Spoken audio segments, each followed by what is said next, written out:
Now we're going to wrap all those three together and we're going to walk this thing down. Okay. So the question is not about information.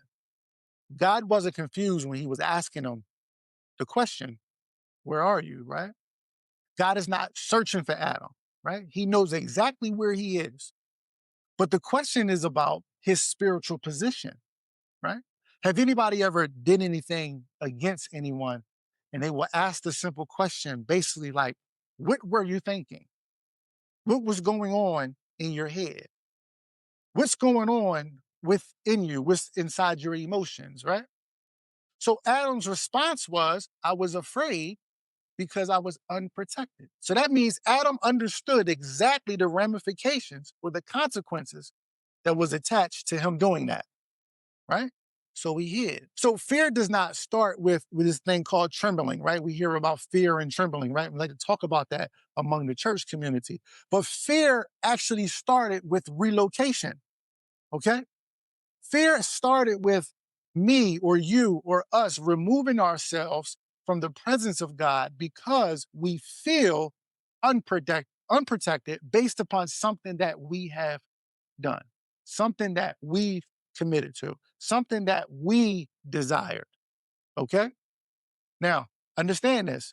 When Adam is in this particular situation, he didn't move miles away. He was still actually where he was planted.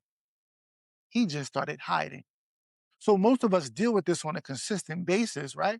That we're in the place where we're supposed to be, such as home or at your workplace or the places that you dwell among and go to, right?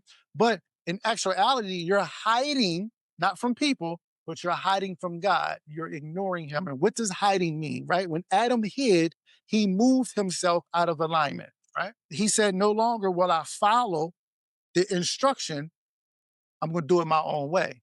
He moved outside of the presence, right? So this is why he heard the sound. He said, oh, we got to hide ourselves.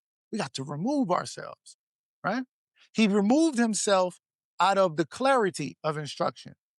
Sounds like a lot of us. We're doing things on an outward appearance, right? And keeping ourselves occupied or keeping ourselves busy based upon what we desire inside of us. But we're actually not moving in a direction of clarity because when things arise, we don't have a solution, right? Or before things happen, we have no preparation nor provision to be proactive so things won't catch us off guard. And most importantly, he moved out of trust, right?